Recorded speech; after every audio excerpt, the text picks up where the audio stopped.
Reports that American democracy is dying are greatly exaggerated. So say those who admit our great experiment may be battered and bruised, but it can still be saved. But others say the shining city on the hill has gone dark, and our democracy is already on life support. Here to tell us what they think is a distinguished bipartisan panel. Anne Applebaum, staff writer for The Atlantic and a Pulitzer Prize-winning historian. Michelle Goldberg, columnist for The New York Times. Will Hurd, former Republican congressman and author of American Reboot, an idealist guide to getting big things done. Senator Chris Murphy, Democrat from Connecticut. And George Packer, staff writer for The Atlantic and author of The Last Best Hope, Crisis and Renewal in America. And we're grateful to have all of you with us. And I'm going to start with you. For some time, you've been writing with some urgency about democracy being under threat around the globe. In fact, I've heard you say really bluntly that autocrats are winning. Are autocrats winning here in America? They aren't winning yet, but they could. One of the things that's disturbed me over the last few months and years is the degree to which some of the things happening inside American democracy resemble what's happened in democracies or in former democracies that I've lived in or spent time in around the world. The growing polarization, the way in which people on both sides of the divide don't just think one another are opponents, but think one another are traitors or evil or dangerous, the undermining of institutions, the attack on the voting process. These are all things that have happened before in other times in other places. You've seen them in Chavez's Venezuela. You've seen them in Orban's Hungary. These are known signs that democracy is in trouble. I'll just ask you point blank, how troubled are you at this point in time with the direction in which the United States is heading? I'm very troubled. That doesn't mean that, that we're doomed or that there's some kind of, downward, chute that we're in that we can't get out of. One of the mistakes that people often make about history, and this is true of our own country too, is they assume that, the history has a progressive arc, as the famous saying goes, we're on the arc of history and therefore good things will happen, or else we're on we're heading in a direction that can't be stopped. I mean, really, what happens tomorrow depends on what we do today. Nothing is inevitable. There are no rules. There are no laws of history. So we can stop what's happening or we can change it by our actions now. But Americans should know that many of the things happening in our country would cause us enormous alarm if we saw them happening somewhere else. Michelle, when you made your debut column for the New York Times back in 2017, you said we were entering a period of minority rule.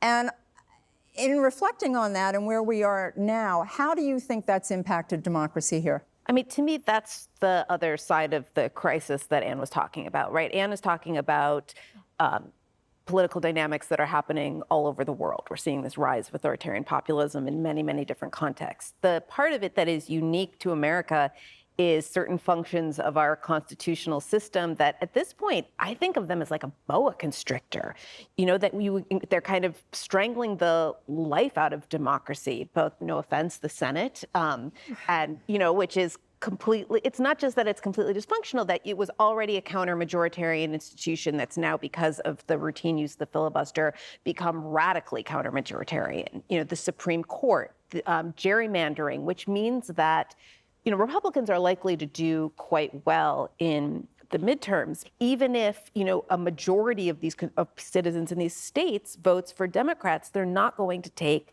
the state legislatures. And so and what you're seeing is that Republicans are using their dominance in all of these institutions. The Supreme Court's a perfect example. Their kind of attack on voting rights to further entrench minority rule. And it's getting harder and harder for me to see how sort of how democracy and our Constitution are going to continue to coexist. I think you've done the whole show in that statement, actually, but we're going Okay, bye. we're going to go on to Will at this point, because Senator Mitt Romney addressed a group of donors at a private event and talked about how concerned he was about the frailty of democracy. And in fact, he referenced this chart, I don't know, maybe Senator Murphy's seen it, in his office, that tracks civilizations back 4,000 years.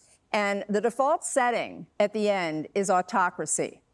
Now, concern is one thing. How worried are you, Will, about the state of the democracy right now?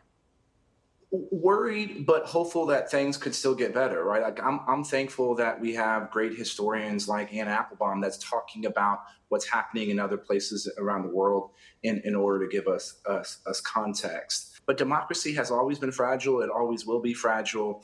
And the thing that we can't do is take it for granted. And yes, you have redistricting or gerrymandering. This is something that it's all become about incumbent protection, and this is happening whether you're in Illinois or Texas, right? And whoever's in power is pushing those issues. But for me, the concern is our political continuum is no longer a line; it's a horseshoe, and the lunatic edges are closer to each other than they are to the middle. And I think the way we get out of this is we have to have more people participating in voting in primaries. Most of the primaries in the United States of America for this cycle is over.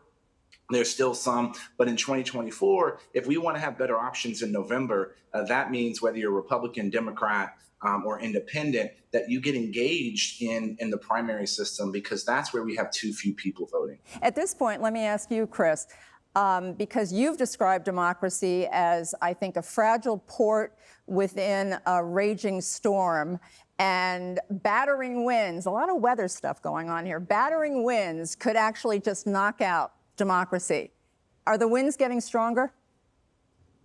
Listen, I think we've always been a fragile port, right? This is an exceptional moment in human history where we have decided to govern our lives through a democracy in which we all have a say. Mitt Romney is right that 0.001% of human beings have lived in a community in which they have a say equal to those 10 times as powerful or as wealthy as them in what happens in their community. And so we should accept this as abnormal. We should accept this as a 250-year experiment.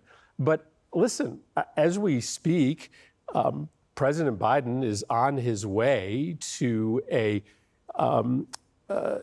series of accomplishments through our current very broken, fragile democracy that may go down as the most significant in any sort of early presidency. Many of these accomplishments will be achieved through Democrats and Republicans actually coming together, whether it be the gun law, the infrastructure bill, the CHIPS Act.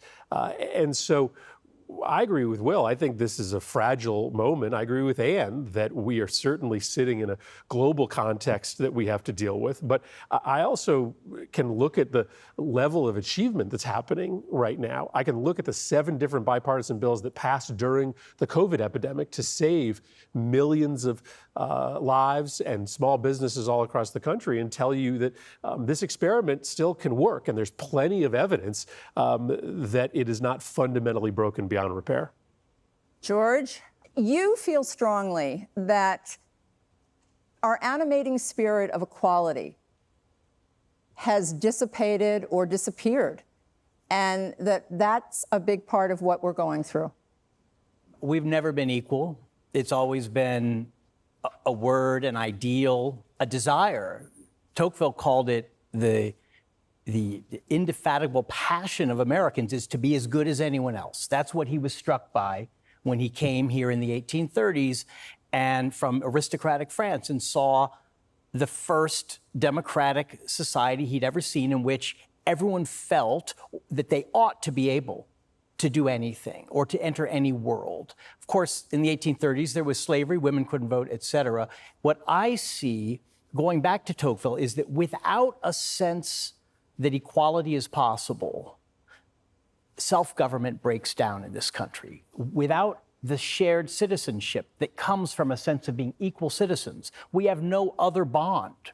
We don't have blood and soil and shared memories. We have the sense of being equal citizens. And without it, self-government breaks down. And for Tocqueville, self-government was like a skill that you had to learn, and you could easily unlearn it, forget it. And I think we've lost that skill partly because in the last half century, we've become so radically unequal to the extent that we haven't seen since the Gilded Age, that large numbers of Americans feel that they are second class or third class, and that to get into the good life is impossible for their children.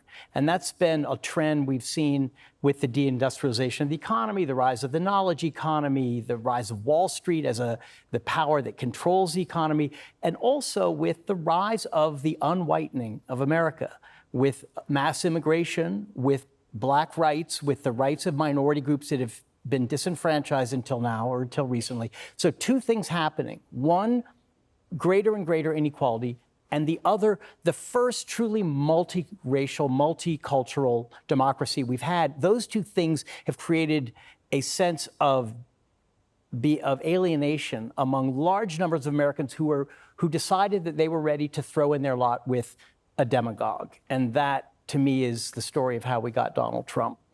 Have you gotten less optimistic about this democracy? Of course. I mean, and let's look at it from two levels. I just described what I think of as the level at which ordinary citizens are feeling alienated from the institutions of democracy. There's also the level of elites who have either sort of seceded into their wealth, into their privilege, or use these institutions and the systems to ensure those privileges, whether it's economic or political. In my world, the media. And so ordinary people feel that those important institutions are essentially rigged for the benefit of a handful of insiders. That's something I saw everywhere I went when I was writing my previous book, The Unwinding, a common view that the system was rigged against ordinary people and that the middle class was therefore disappearing. And without that, I think you have a kind of rage that's constantly boiling under the surface and then comes up at key moments. And in your book, Twilight of Democracy, you actually go to what Michelle's talking about a little bit in the sense that, for example, the Republican Party, in going from the sunny optimism of Ronald Reagan to the despair and the apocalyptic vision of Donald Trump, was a real reset. And now you have, you mentioned Viktor Orban, I think, in the beginning. The Republican Party sees him, an autocrat, as a model for how they think things should be done. What do you think? So Orban is somebody who, like Trump, used culture wars in order to win elections. In other words, he actually moved away from the economic issues that George was talking about, and got people not to focus on those, but instead to focus on perceived threats to their identity, whether it came from what he would call gender ideology or whether it came from immigration. He focused people on those kinds of problems, in which he could divide the country in such a way that he would always win the argument.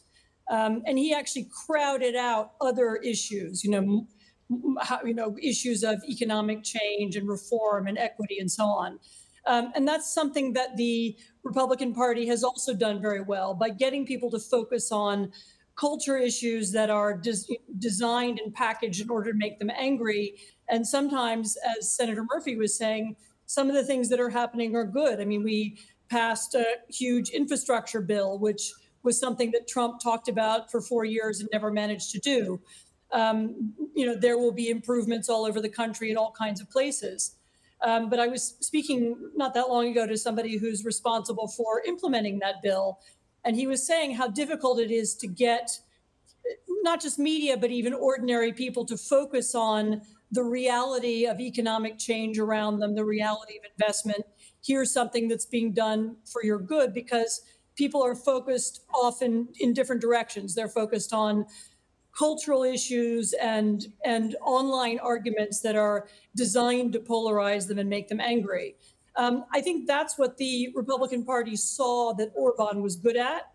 And they also saw that he was somebody who was good at altering the political system, including the voting system. By the way, gerrymandering isn't something that happens only in the United States, but altering the voting system, altering the political system so that his party would never lose. So the admiration for Orban is for somebody who's managed to get to power and hold power by altering the institutions, by changing the nature of democracy. And actually, my greatest fear about a second Trump presidency would be that what he would do this time, now that more people around him understand that this is possible, that the plan would be to alter the civil service, to alter the voting system, to alter the judicial system in ways that would make it impossible for anybody else to ever win again.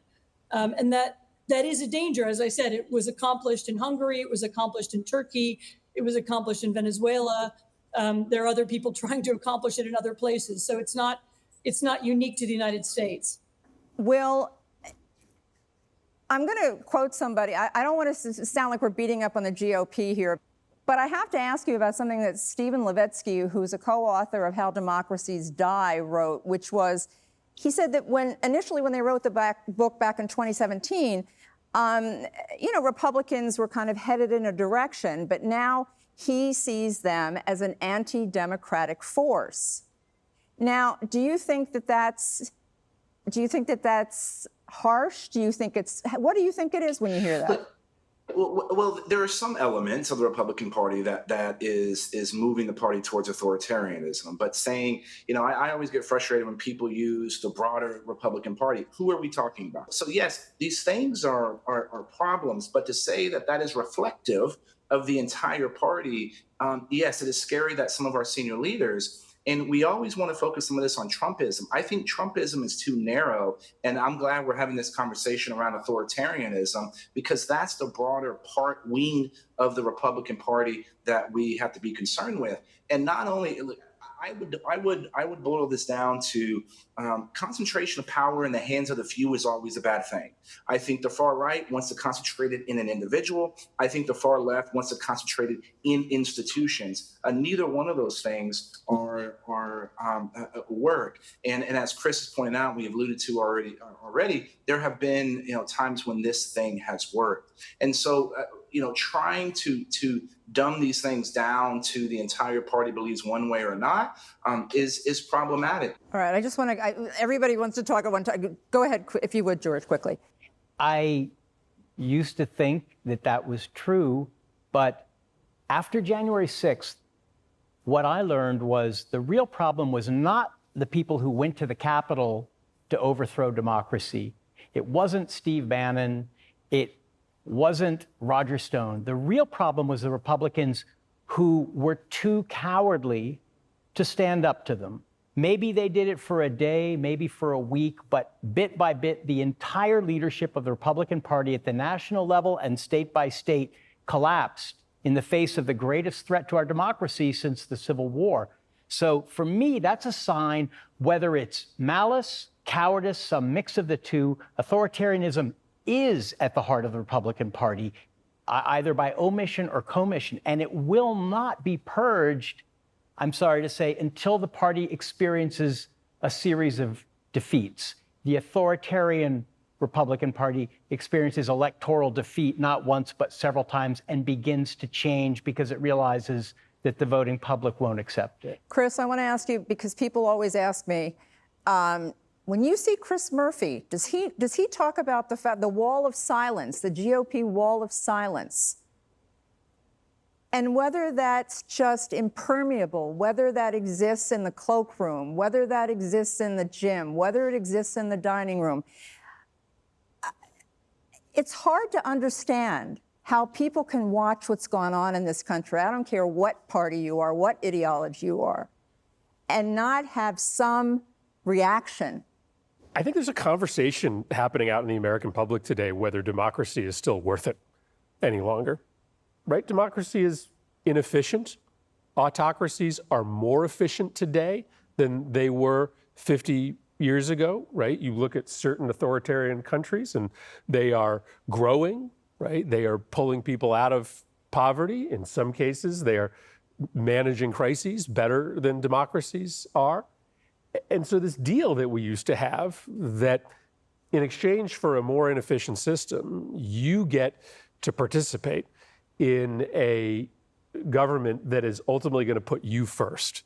I think a lot of people are wondering whether that's true any longer, because people's lives are just overwhelming today, right? They are angry, they are fearful, but more than anything, they're just exhausted, right? They are exhausted by having to manage all of these new confusing inputs into their lives and into their children's lives. They're exhausted by a pandemic. They're exhausted by the lack of mobility for their children. And so they look at this whole experiment and just wonder whether it's worth it any longer. And if we don't have an answer for that, if we don't sort of give people power back in their personal lives, in their economic lives, then there's nothing that any one individual actor can do to stop a demagogue from coming along and saying, this system is not working, I alone can fix it, right? That call has worked time and time again throughout human history, and it will work here if we don't get serious about that lack of power that people feel in their lives. You've, ever since you witnessed, and this is, I'm switching gears intentionally here, you witnessed the carnage of 20 murdered children and their teachers at Sandy Hook Elementary School 10 years ago. And you went out and you made gun safety your life's work. It's your mission. And so, I don't know if it was the morning after, it was shortly after the Uvalde school shooting, you went on the floor of the Senate and you stood up and you basically said what a lot of us think very often about what's happening in this country. We're going to take a look at that right now. What are we doing? Why do you spend all this time running for the United States Senate? Why do you go through all the hassle of getting this job, of putting yourself in a position of authority? If your answer is that as this slaughter increases, as our kids run for their lives, we do nothing. What are we doing? Why are you here?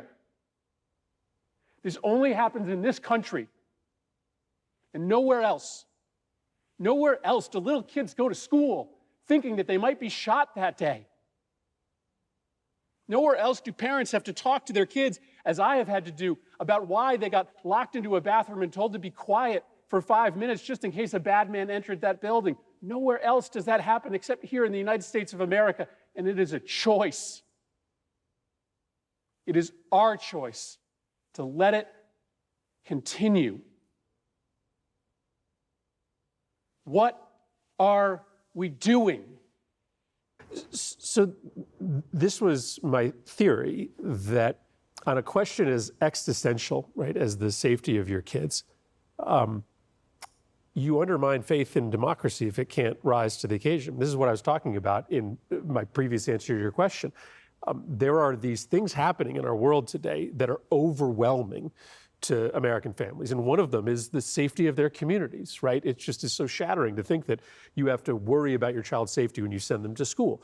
And so when democracy can't rise to the occasion, when democracy can't do anything about a problem that big, of course, people start to doubt the efficacy of the entire enterprise. And it only took nearly 30 years to get a piece of gun safety legislation through that the majority of American people clearly indicate they're in favor of. And this is bipartisan. This is not just one party. And so it does beg the question, what are we doing? I mean, what sustains you? Well, I mean, it's the parents and the survivors and the kids is what sustained me. But this is to Michelle's point. Why did it take 30 years? Well, it took 30 years in part because we have a broken system of political change in this nation in which the incumbents, the status quo, have far too much power, often exercised secretly without accountability. And the rules are rigged against people getting their wish, right? They elect majorities to the Senate and the House, a president who believe in a policy, and they still can't get what they want because we have this system of minority rules. All right, I want to give Will a chance. Will, have you, technically, yes, have you broken with the Republican Party? Well, I'm still a Republican. Do I Yeah, disagree with the no, you're still, Republican Party? Yes, of okay. All right. course, right? All right. This is I reflect my own opinions, right? And so yeah, so I have no problem disagreeing with folks that also identify with the same party. But here's the other thing we got to remember: we're talking about all these things, but Democrats are still going to lose this election cycle. Democrats still lost in 2020.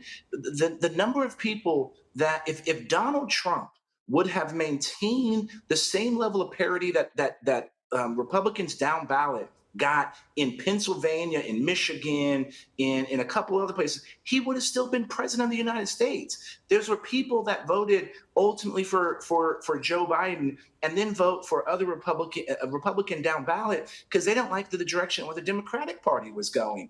And so if all of these things are true, and I'm not disagreeing with it, why are Democrats still not being able to get grounds? And it's not just because of gerrymandering and the filibuster. It's got to look inside themselves, and are they advocating for the majority of Democrats that believe in the Democratic Party? And look, I look at what Chris and Senator and John Cornyn did on gun violence was important. But and again, Senator Murphy, I don't want to speak for you, but you got a lot of grief from folks on your side because it didn't go far enough. And John Cornyn got a lot of grief from folks on his side by saying, I can't believe you're doing this. And so this is a step, and you got to have more steps. And the problem is the majority of elected officials are driven by only focusing on a minority of their voters in the party. And if you go back to last non-presidential election, 2018, 92% of House seats were decided in the primary. And those primary elections were decided by less than 3% of the population. I'd like to, at this point, Ann, talk to you, though, about, in terms of Americans' faith in their institutions, there's been a hole punched in our institutions by people running them down. People don't trust them anymore. And I want to ask you, in terms of around the world, the way the smear campaign against basically our elections has changed the way we're seen, how the insurrection has changed the way we're seen. All of this erodes people's confidence, obviously.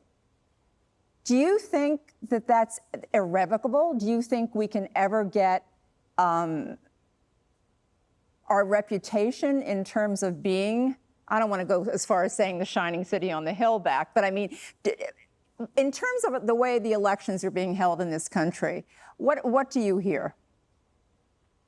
So I wanted to say two things. One was in response to something that Will Hurd just said.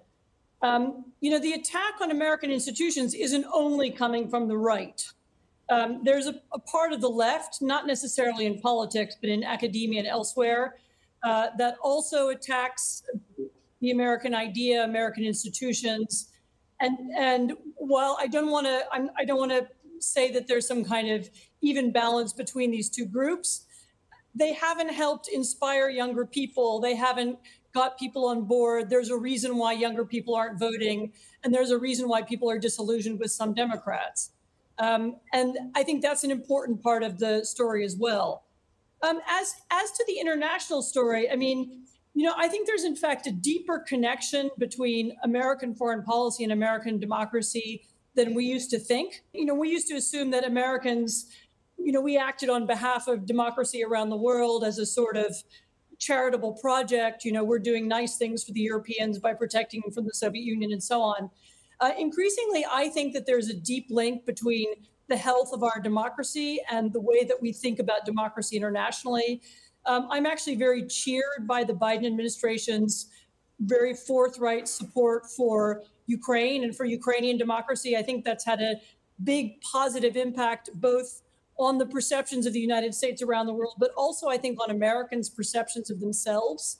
We're used to thinking of ourselves as standing for that, standing for democracy and standing for the rights of countries like Ukraine to have their own sovereign democracy. And I think one of the mistakes made by the Trump administration, but also to some extent the Obama administration, was not to understand how central this idea is to Americans' idea of ourselves and who we are.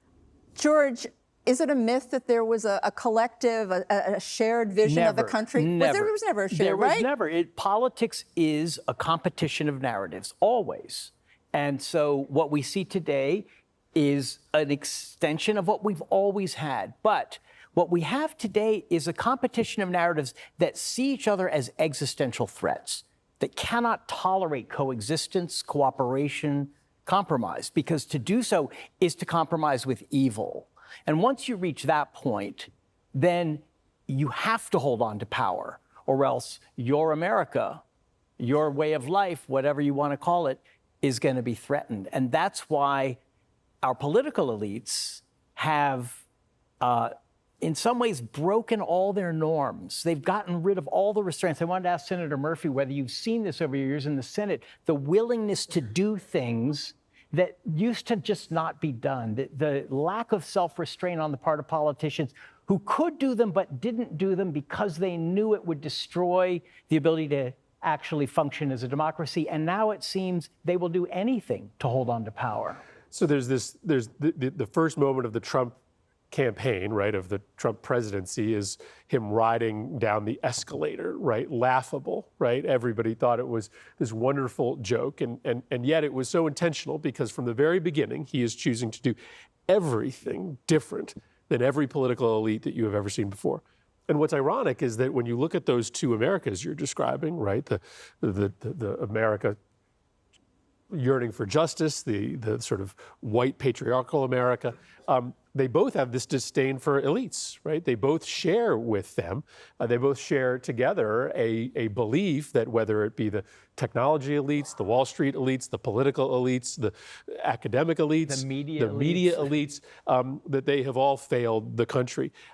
And so the question is whether there is some commonality, right, between those two I think, driving political forces in America today, and whether there is an ability to start to stitch pieces of those coalitions together around an agenda that actually does seek to move power from elites back to others. And, right now, I think folks don't see that enough from the Democratic Party. Trump claims that he's taking on elites, but offers nothing that actually substantively moves the dynamics of power around. And so if you want to be hopeful, and I choose to be hopeful, that there is maybe an ability to take those two pieces of current American power at the grassroots and find commonalities. Will, that's what you're charged with doing. You're trying to find, you believe that there's, again, it sounds like a walking Hallmark card, but it's a wonderful sentiment, really, that there's more that unites us than divides us. You grew up with a black father and a white mother, and I've heard you interviewed talking about how you saw the discrimination that they faced. And now we have a situation where voting rights are under attack. I mean, there's just no two ways about it. The vote is being suppressed in a lot of places. 19 states have passed 34 laws in the last year alone, and there are hundreds more in the pipeline waiting to be passed. So when you see that sort of thing happening, and you're trying to find common ground with people, how do you reconcile it? Well, look, so let's start with, let me be clear. We should make it easier to vote, not harder, right? We should be able to use technology to register online. We should be able to register close to Election Day.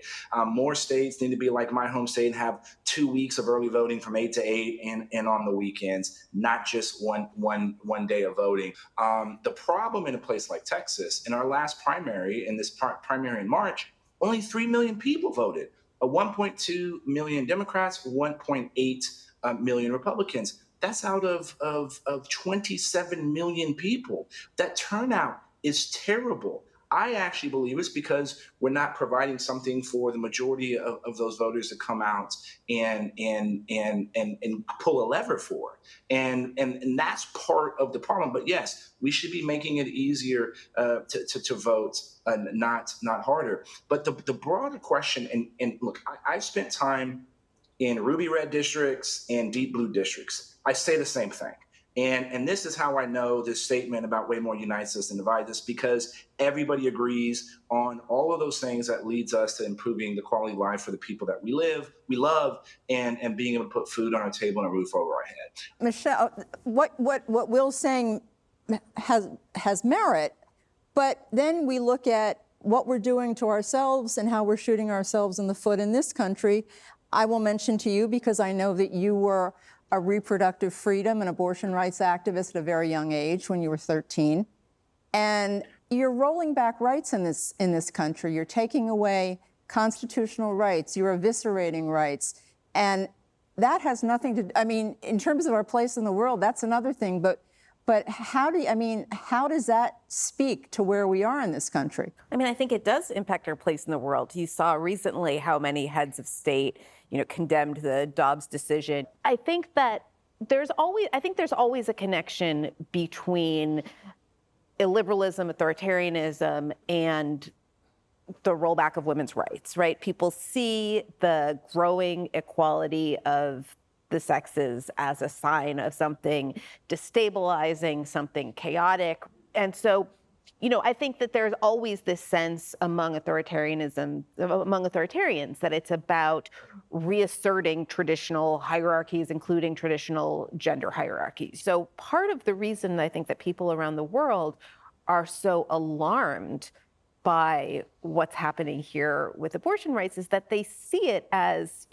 both, and it's both an injustice in itself, but it's also a symbol of something bigger, right? It's a symbol of a country that was once known for freedom becoming substantially less free in all kinds of ways. Right.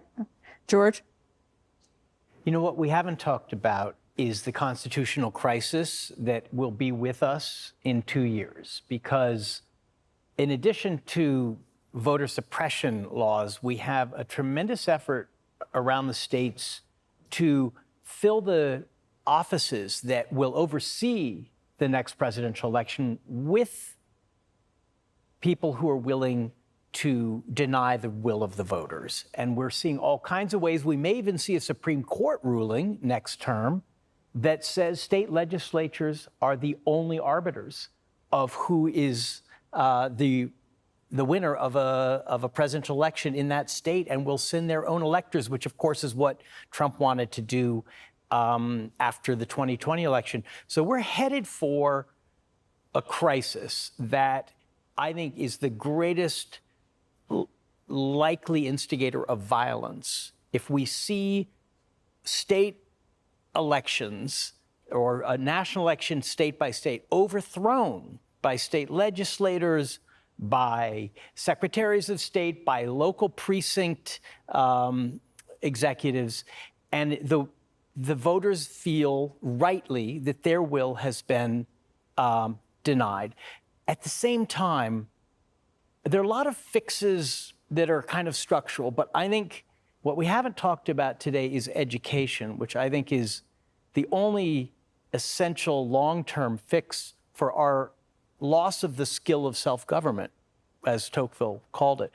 And education, last year, we watched these school board meetings in which half the parents were enraged over the supposed trespasses of the other half on each side. And they were arguing over things that on both sides, I think, were lowering the standard of education. And ordinary parents who didn't have a stake in the ideological fight simply saw two sets of ideologically motivated parents who were determined to lower standards of education even further. So one thing we really need to talk about and think about as Americans is how do we restore education as a way for young people to grow up and be capable of governing themselves? Because right now, it seems all the trends are away from that.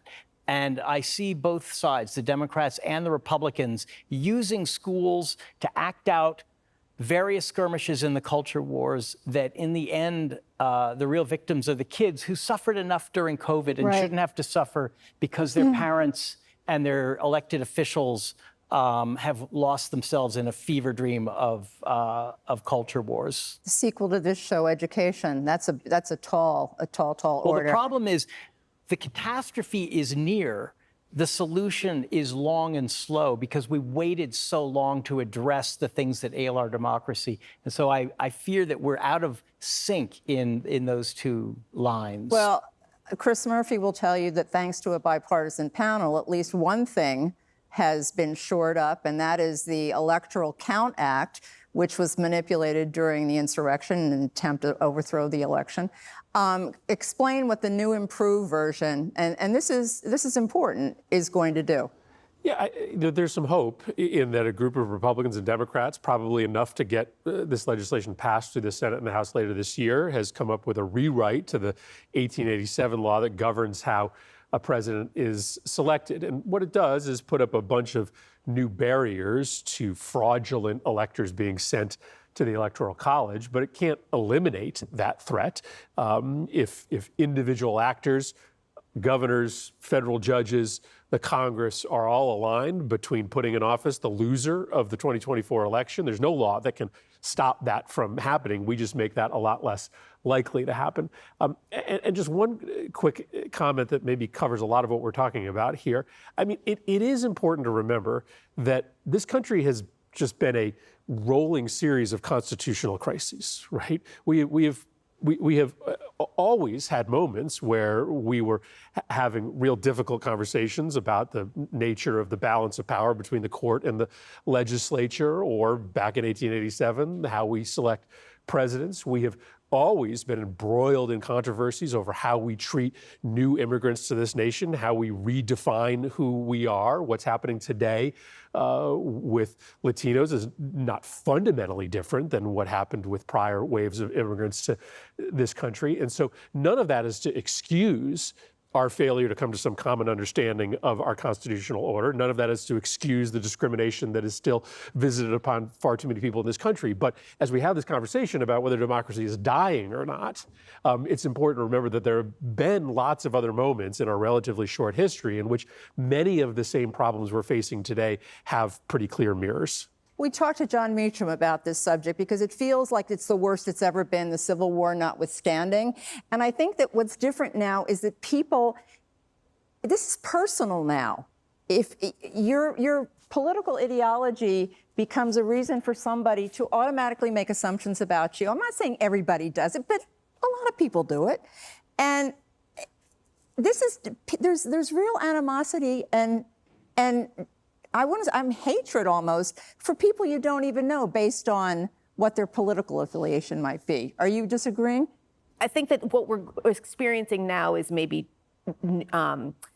unique in the modern era, but not unique in the history of this country, right? I mean, if you look at, the area around the time around World War I and right after, where you had people being, right-wing citizen militias on the one hand, people being rounded up and deported for their political beliefs on the other, the tarring and feathering of union activists. It's not as if partisan and ideological hatred is a new thing in American politics. I think one of the things that's new is that you're so aware of, a lot of these fights over like school boards that George was talking about, if the San Francisco school board does something stupid or does something that's kind of, that seems sanctimonious and irrational, it's no longer just a San Francisco story. It's something that kind of people, because it's so present, people feel like it's happening all over the place. I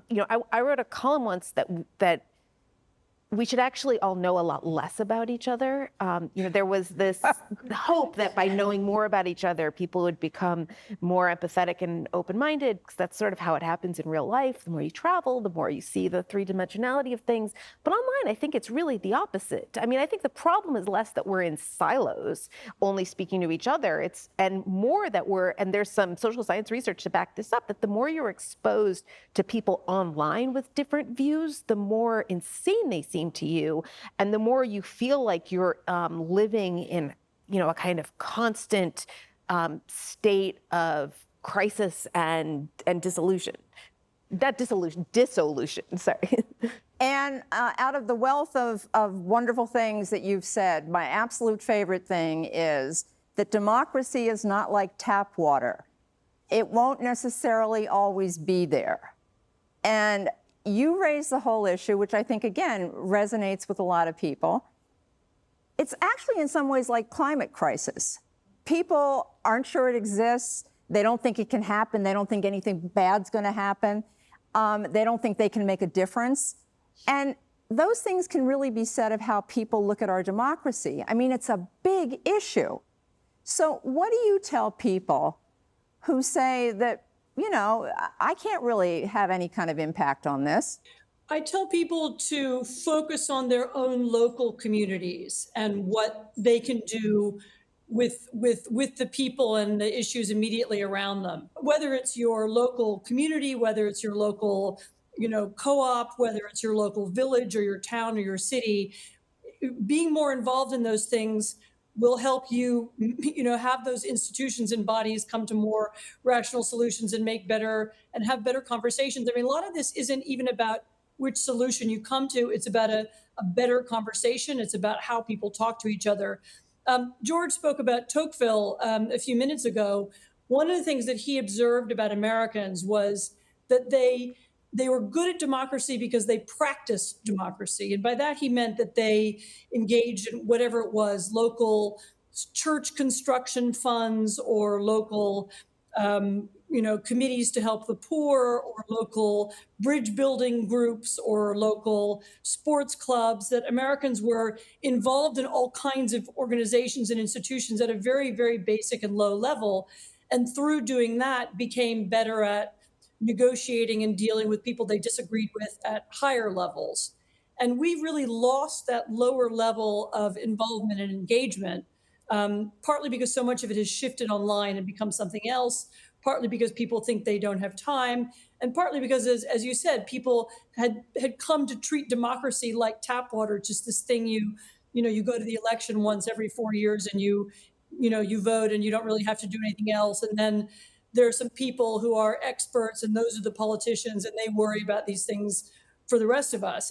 Actually, democracy isn't like this. It's like water from the well, and you have to go and get it and do things and think about it and be engaged in it. That's the way to fix democracy, and it's also the way to fight this feeling of helplessness. A fabulous introduction to the last part of this show, and we are almost out of time. So, Will, I'm going to ask you, it's been suggested that you might be a contender in 2024. And so my question to you is, if you won, what would you do that sort of carries out the themes in your book, American Reboot, to try and fortify democracy? Well, look, I would implement a simple formula, right? Freedom leads to opportunity. Opportunity leads to growth. Growth leads to progress. I think, George started off, we were talking about education. We have income inequality in the United States of America because we have education inequality. This should be our single most focus, and not just the content that we're providing our young kids, but also making sure that half of teenagers don't feel scared about going to school.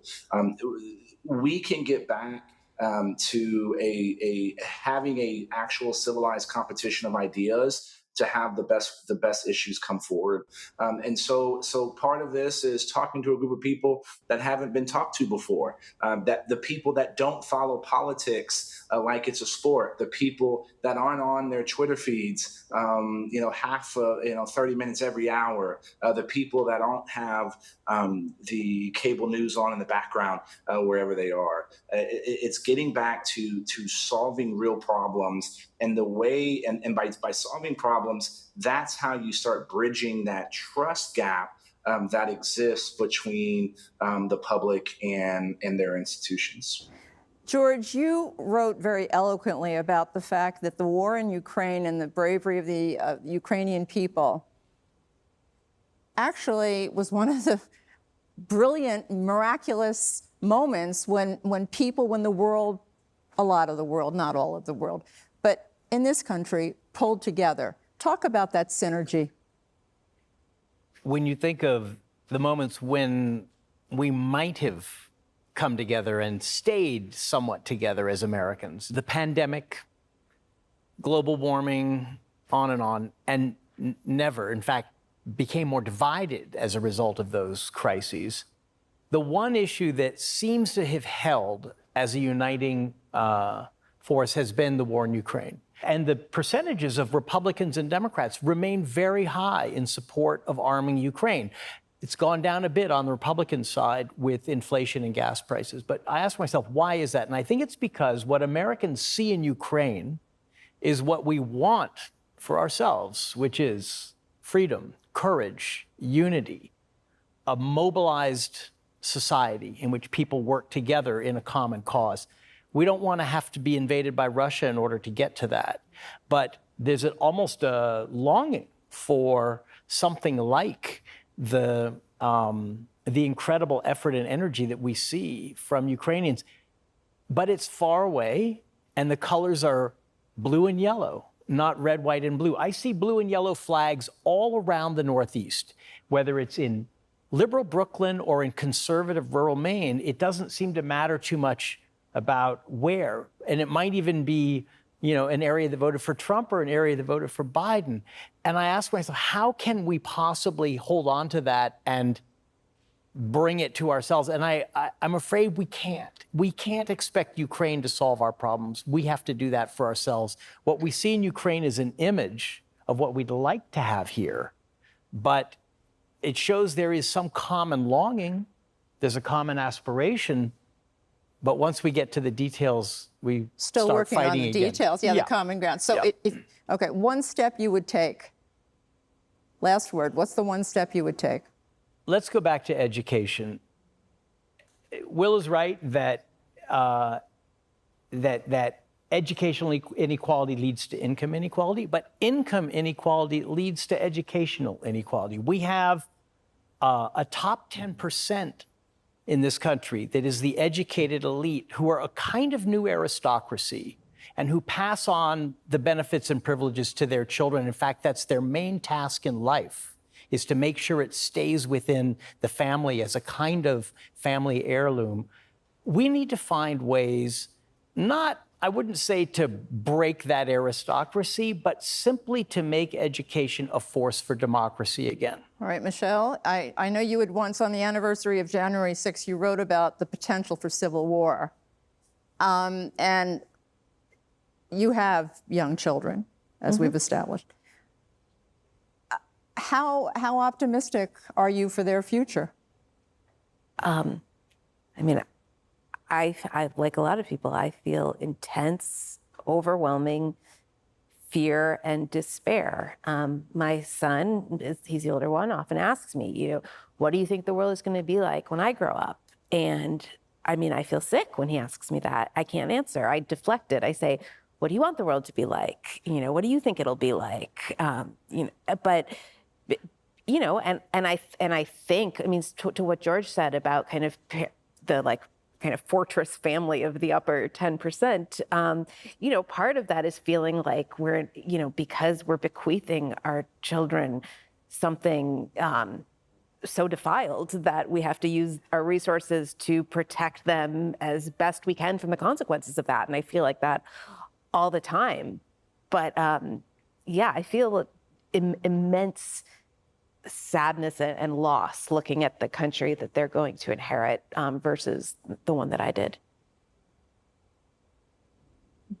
I'm going to have to go to Senator Murphy, I think, for the optimism. Yeah, sorry. Because Vogue, sorry. Different lines. Sorry. No, and you're going to get the last word, Chris, because Vogue magazine, of all places, wrote a piece on you called The Relentless Optimism of Senator Chris Murphy, which talked about your gun safety initiative and mission and work. You have two sons, Ryder and Owen. Does that optimism transfer to where you think this country's going? Of course it does.